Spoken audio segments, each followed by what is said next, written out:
81,000 मात्र की प्रशासनिक स्वीकृति। इसमें मांडर एवं चान्हो प्रखंड के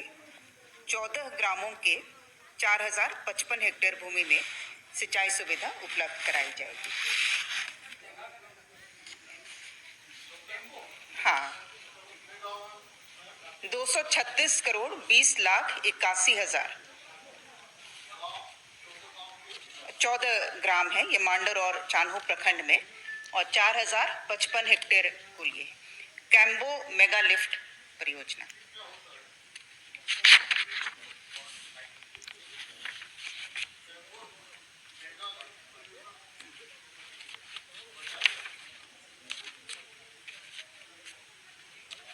ये दक्षिण कोयल नदी पर वियर के रूप में इसमें डाइवर्शन स्ट्रक्चर बनेगा, और जिसके बाद मोटर पंप से लिफ्ट इरिगेशन की ही है, लेकिन ये मेगा लिफ्ट परियोजना कहलाई जाती है, और ये राज्य में ये तीसरी इस प्रकार की योजना। योजना का अमाउंट है 236 करोड़ 20 लाख 81 हजार।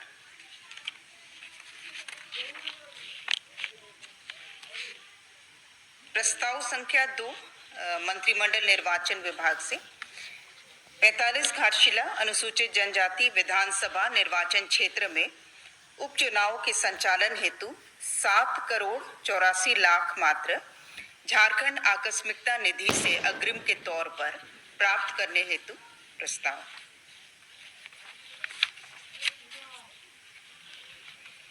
प्रस्ताव संख्या 3 मंत्रिमंडल सचिवालय एवं निगरानी विभाग के नागर विमानन प्रभाग से सरकारी उड़ान कार्यक्रम को संपादित करने हेतु 2+5 seater twin engine Bell 429 helicopter की वर्तमान सेवा को समान दर एवं सेवा शर्तों के साथ आगामी 6 माह के लिए विस्तारित करने का प्रस्ताव।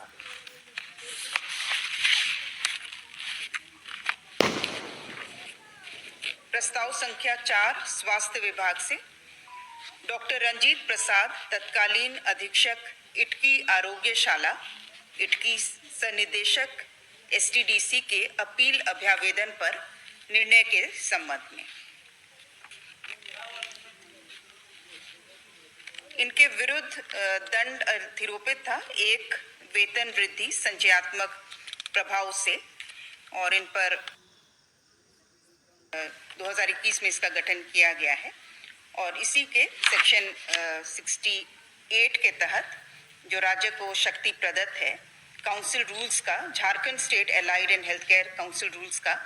गठन किया जा रहा है, जिसके बाद फिर आयोग का परिषद का गठन संभव हो सकेगा। परिषद के रूल्स का गठन किया गया है, और जिसके तहत फिर परिषद जो है गठित होगा। और वर्तमान में जो झारखंड पैरामेडिकल काउंसिल है, झारखंड फिजियोथेरेपी काउंसिल और राज्य भौतिक चिकित्सा परिषद, इनके द्वारा जो भी कार्य हो रहा है और कर्मियों का निबंधन किया जाता है, वो सब इसी के अंतर्गत आ जाएगा, फिर ये सब समाप्त हो जाएगा। प्रस्ताव संख्या 6 राजस्व निबंधन एवं भूमि सुधार विभाग से अंतर्राष्ट्रीय हॉकी खिलाड़ी सुश्री सलीमा टेटे तथा सुश्री निकी प्रधान को झारखंड आवास बोर्ड द्वारा निशुल्क आवंटित भूखंड का निबंधन में मुद्रांक एवं निबंधन शुल्क से विमुक्ति के संबंध में।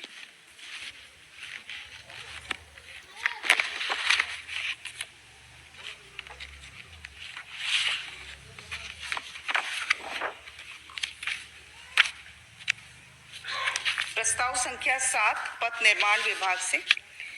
दुमका जिलांतर्गत बरमसिया पीडब्ल्यूडी पथ से शहर घाटी पथ कुल लंबाई 8.13 किलोमीटर को ग्रामीण कार्य विभाग से पथ निर्माण विभाग को हस्तांतरित करते हुए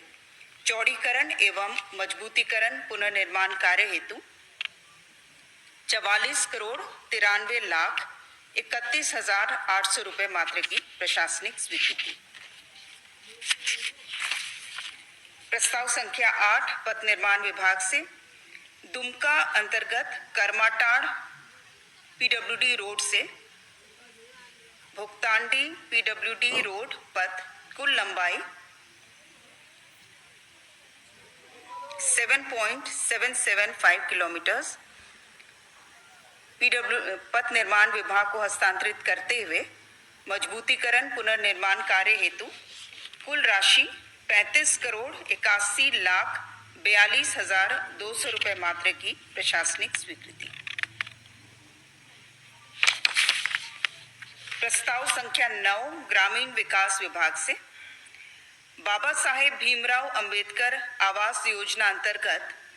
सहयोग राशि 1.3 लाख / 1.2 लाख में वृद्धि कर सहयोग राशि 2 लाख किए जाने एवं वित्तीय वर्ष 2025-26 के लक्ष्य में वृद्धि किए जाने की स्वीकृति के संबंध में वर्तमान में जो कुल संख्या लगभग 176 रहा है और इसे बढ़ा करके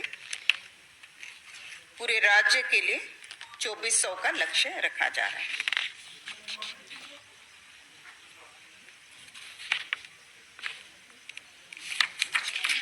पहले कुल राशि रहती थी 1.3 लाख जिसे बढ़ा करके और नॉन आईपी में 1.2 लाख था और ये अभी 2 लाख रहेगा पूरे राज्य के लिए जो सहयोग राशि।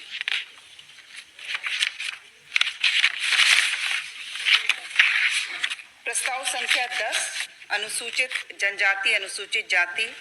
अल्पसंख्यक एवं पिछड़ा वर्ग कल्याण विभाग से माननीय झारखंड उच्च न्यायालय में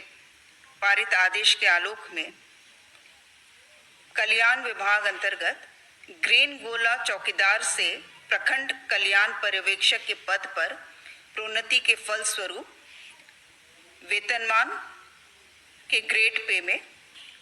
संशोधन अनुमान्य करने के संबंध में ये मामला था विनोद लकड़ा एवं अन्य बनाम झारखंड राज्य। प्रस्ताव संख्या 11 मंत्रिमंडल सचिवालय एवं निगरानी विभाग से षष्ठम झारखंड विधानसभा का तृतीय मॉनसून सत्र के सत्रावसान हेतु मंत्रिपरिषद की स्वीकृति। प्रस्ताव संख्या 12 कार्मिक विभाग से झारखंड राज्य बहुउद्देशीय कर्मी मल्टीपर्पज स्टाफ संवर्ग भर्ती एवं सेवा शर्त नियमावली 2025 के गठन की स्वीकृति के संबंध में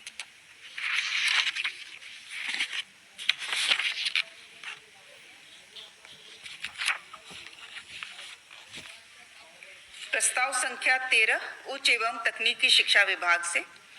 उच्च एवं तकनीकी शिक्षा विभागांतर्गत राजकीय अभियंत्रण महाविद्यालय एवं राजकीय पॉलिटेक्निक राजकीय महिला पॉलिटेक्निक संस्थानों के दिनांक 1/1/2016 के पूर्व सेवानिवृत्त मृत सरकारी शिक्षकों के पेंशन पारिवारिक पेंशन पुनरीक्षण की स्वीकृति के संबंध